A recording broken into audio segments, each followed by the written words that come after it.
Hello, my loves. I am feeling called to do a live, so I'm here with you.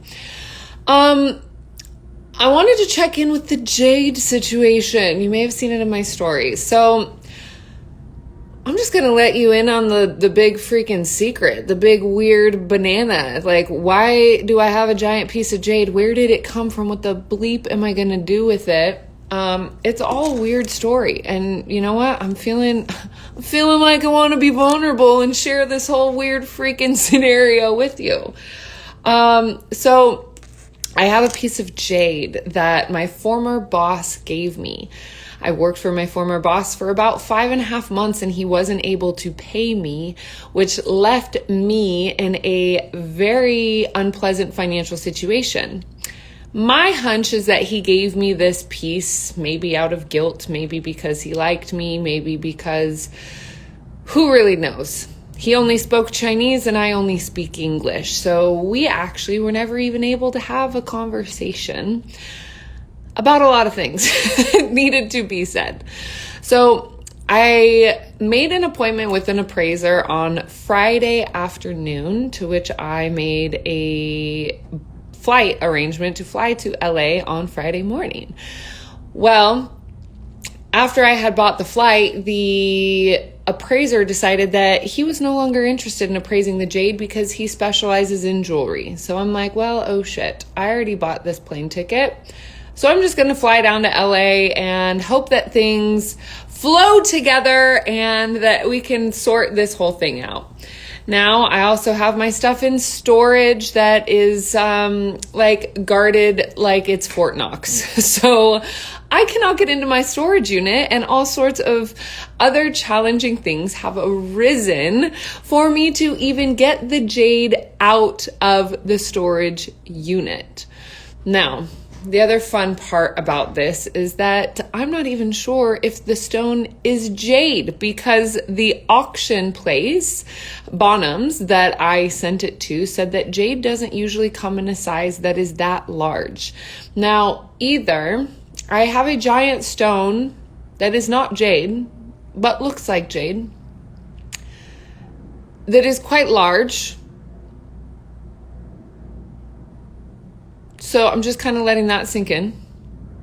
I have absolutely no idea what the value of this stone is. And because of the association that I have with it, my goal is to liquidate it. And so I'm on this very interesting scavenger hunt that I have actually decided to come back to Reno. I'm flying back to Reno tomorrow morning to go back and be with my family, because I have some things going on with my family that feels important for me to be present for, while simultaneously I need to take care of the storage unit in this jade situation, because I feel like it's one of those things, you know, when you get so far in life and you look like, what's holding me back? Having this not taken care of for 3 years, because that's how long I was in Bali, or that's how long I was away. It's just been such a big weight. It's been such an emotional drag. And so as I've been conversating with friends of mine that are here in LA and really having some powerfully deep conversations with some really, really beautiful humans just about life, and this analogy of the storage unit and the analogy of this mysterious stone of, you know, what am I going to do with it? Because I don't really want to hold on to it. But at the same time, it could be worth something that is pretty valuable. And so I don't just want to get rid of it. But what it's doing for me, because I know that stones don't just come into our life for any reason, just like people don't just come into our lives for no reason. So this stone, this mysterious stone, is teaching me so much. Last night I was down in downtown LA, which was 2 or 3 blocks from where I used to stay. where I used to live. And so I feel like I'm going in this time loop where I'm revisiting these things that when I left LA, I was really in a fight or flight situation. I was in a really bad situation that I needed to get out of, which is ultimately what landed me in Bali, which is what landed me in Bali through the entire pandemic. So when I look back hindsight, I can see that this whole life implosion thing that happened in my world, that happened in my life, and if you were following me during that time, you watched this crumbling happen. And I had to be a little bit discreet about it because I can't share much about some of the things and some of the people and some of the things that I get involved in.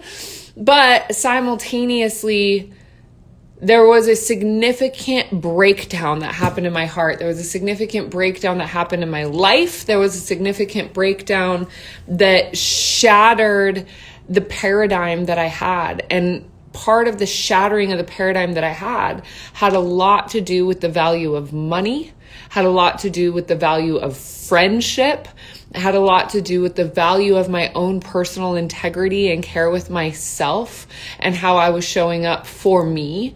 And so the years that I spent on Bali witnessing Western culture from a tourist, a heavily Western influenced third world country, it was very, very interesting to see the panini playing out from that lens.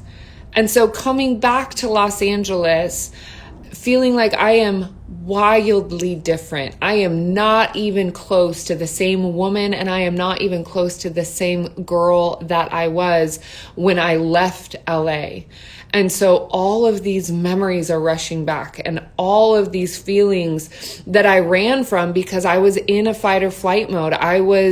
Part of me was trying to survive. Part of me was getting out of a horribly toxic relationship and a horribly toxic work environment, a horribly decimating financial situation that really laid me out, especially after the wild success that I had growing my own business the year prior.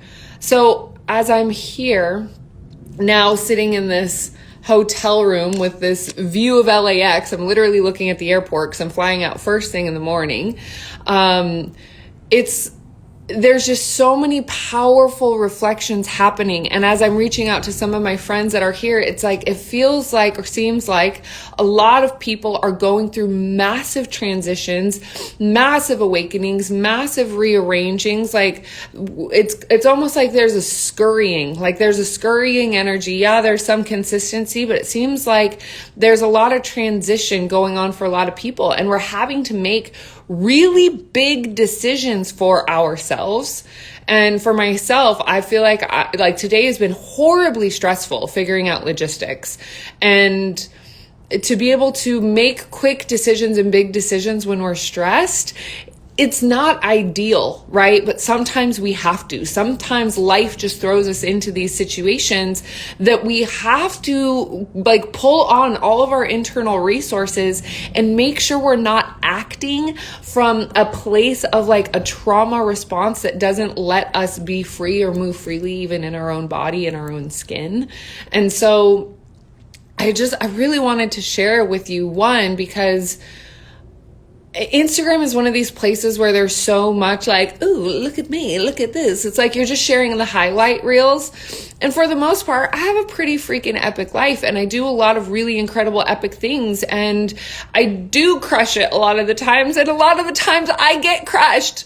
Things happen that really push me into an experience within myself, within my own heart, where I am sitting here and I'm looking, okay, I created this moment to teach me something. And I'm telling you, most of today, I'd say about 80% of today, I felt like I was under a brick, a big, heavy, giant freaking brick. And there's so many different facets of what is coming up. And I knew that what I needed to do was sit with myself and give myself 100% of my attention. Really just be with what is here. There's patterns going on in my paternal family line that are really being activated. Because when we just stay on the surface level and we just go, okay, well, I'm just going to look at the surface of what's going on, we're really missing like the golden nuggets, the wealth that is within every single challenging moment, within every single obstacle that comes up. There's an opportunity to turn over a stone and go, okay, why does this feel so intense? Why am I so triggered? Why do I feel like things are out of control? Why do I feel like the sky is falling when in reality, like a majority of the day, I'm just sitting in a coffee shop trying to figure out logistics. So like, I'm safe, I'm good. Like, things are okay. But inside there's like this massive hurricane brewing, where I finally got into my friend's car and I thought like, I had the moment where I felt like my entire body was just going to blow up. Literally, that was the sensation that was happening. I can be calm and I can be collected and I can be grounded in these moments when this massive turmoil is going on. And I know I'm not alone in that. I know some of us that have experienced really intense traumas will almost like revert to a freeze sort of trauma response when things are really, really, really intense. And those are the moments when we have the opportunity to just kind of pause and be with self and ask like, what do I need right now? What do I need? And if it's not like you need an external thing, you need your own attention.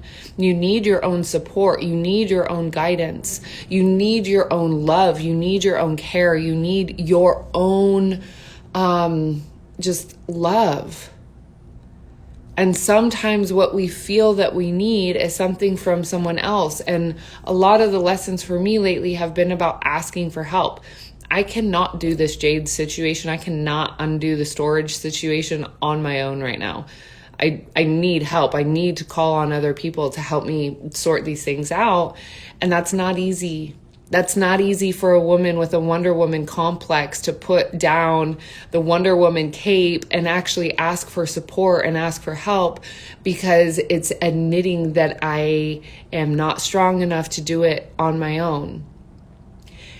I know I'm not the only woman that has this complex. A lot of women that have been forced into their own masculine energy, that have been forced a lot in their childhood to take care of big emotions and big traumas in a really, really powerful way. It's like we have so many things that it's like we just don't want to expose, because that would make us vulnerable. And it's fucking terrifying to be vulnerable when you've experienced really horrible, traumatic events. And this is not being dramatic. This is not being like a call for attention. This is not being because I've been shamed for all of these things when I'm having these powerful moments, and then my external reality is like, you shouldn't be feeling that. Or people tell me like, you shouldn't be feeling that, or you're being dramatic, or it's too much, or all of those things. When in reality, there's something really potent going on within. There's something really potent happening in the churning of these internal storms. There's something really powerful that is there for me to lean into, to adore myself through the struggle, to adore myself through the feelings of helplessness, to adore myself through every single step, even in those moments where I'm hearing, words of people when I was younger asking me, what is wrong with you? What is wrong with you? I'm like, and so I'm thinking that something's wrong with me because I'm not feeling chipper and I'm not feeling happy and things aren't going my way. So I like revert to these toxic emotional programming from my subconscious mind based on what I heard about me as a child when I was little.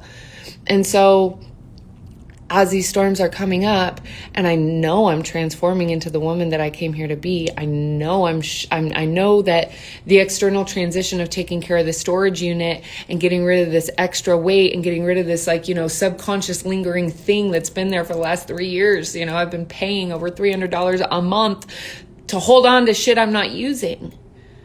What kind of metaphor can you really feel inside of yourself just by me saying that? Like, what baggage? It's not even baggage, it's a freaking storage unit. Some of us are holding on to houses. Some of us are holding on to boats. Some of us are holding on to cars. Some of us are holding on to stories. Some of us are holding on to la la la la la la. And some of it is so subconscious that we don't even want to bring it up. And so even as I'm in downtown LA last night, I'm like, what am I doing here? I had the angel of a friend who I just saw jump on. Hi, friend. There with me as I'm like walking down the streets, like memory. And then the homeless situation in LA, it's like, wow, this place is like really transformed. It's really uncomfortable now. And just, wow, like being in Los Angeles after being in Bali and being in Dubai and being home, it's a whole other kit and caboodle. And I'm feeling so honored and so blessed that Source feels that I am strong enough and powerful enough to be able to face all these things that I'm being faced with at the same time. There's other stuff going on at home. There's other, it's like, I don't even want to share all of it, but I wanted to at least just come on and share for the sake of my own processing, but also for the sake of like reminding all of us that we're not alone in this. And like, things are really fucking weird right now. They're just really weird. Things are really twisted.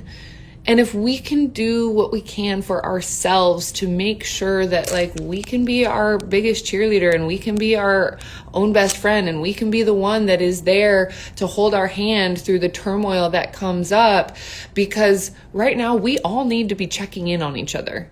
We all need to be sending "how are you" texts to those closest to us. We all need to just know that we're not alone, because the depth of the weird, twisted things that are happening in our subconscious as we're watching our realities absolutely crumble in front of us, because the life that we once had, what is normal, is not accessible.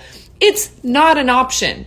When we're saying let's go back to normal, we're not going back to normal. We're not.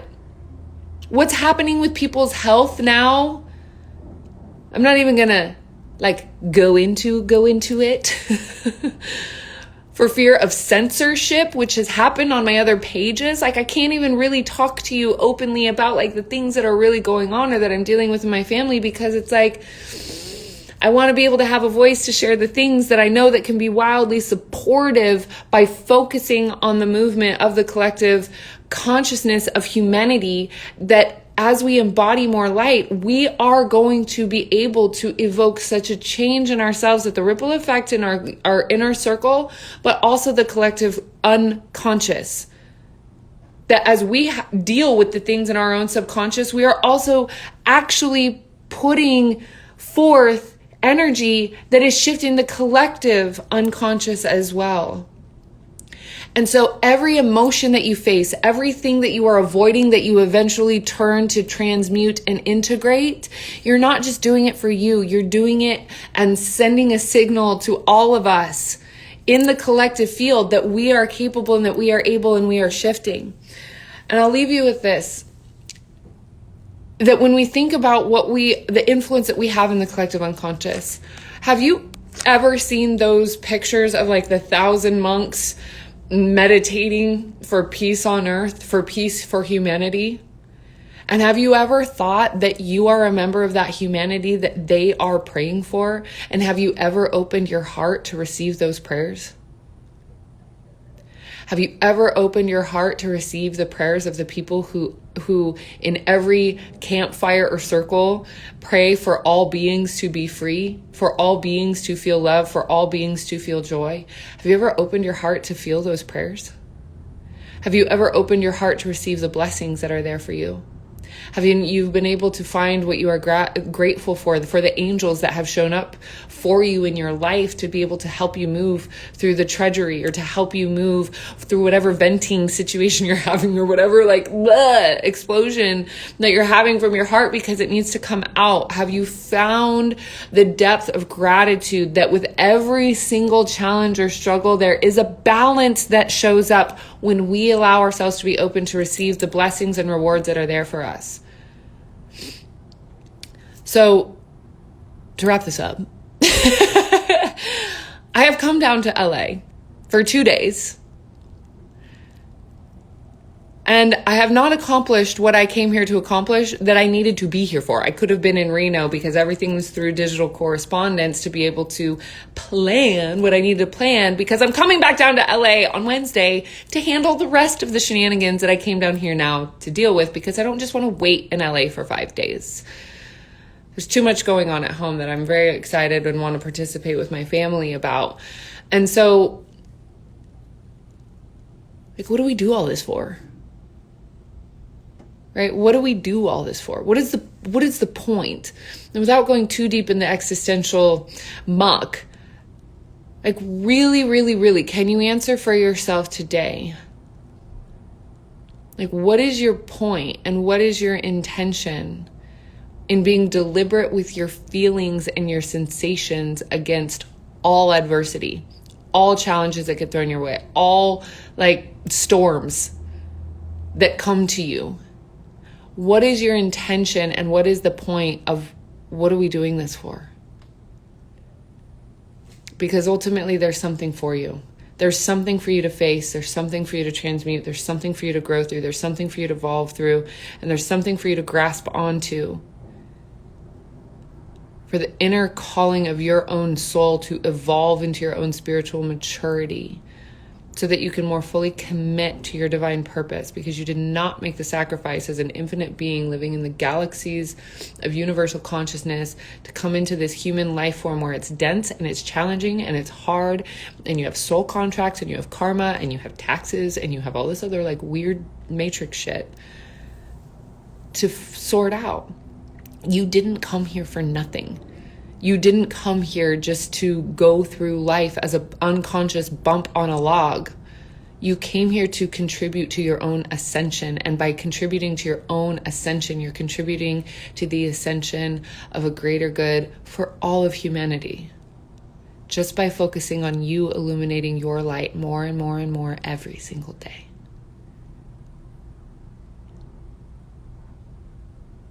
So, I will keep you tuned in to what's going on with the jade. I don't know how that's going to unfold. I don't even now know if it's jade. But I will keep you posted on it, because it is still weird and it is still something that it's unresolved emotional stuff that I'm still growing through. So I am evolving with you. I am doing my best to stay committed to my own leadership in the way that I know how to help and hold hearts and hold hands, while I am also living this life experience and facing my own challenges with you too. So my life is wonderful and glorious and beautiful in a lot of ways, and it is also radically challenging because I keep choosing to grow. And you better believe I'm mocking up ways to grow in peace and ease every single freaking day, and it is still challenging. But it's how we show up for ourselves through the challenge that creates a deeper sense of trust within our own inner being. It is a deeper sense of trust within our own inner being that will change everything else in your life.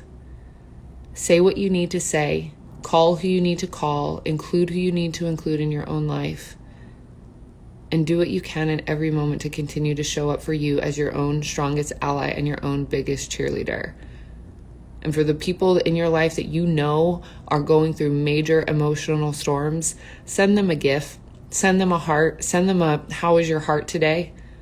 I love you, you're wonderful. We need each other now more than ever, because things are going to keep getting weirder. I love you. Mwah. Yes. Thanks for the little trophy win, my friend. I'll see you guys again soon. I'll bring more transmissions your way, but in the meantime, I'm growing through it. Showing up a little differently when I'm in the trenches. All right. Mwah.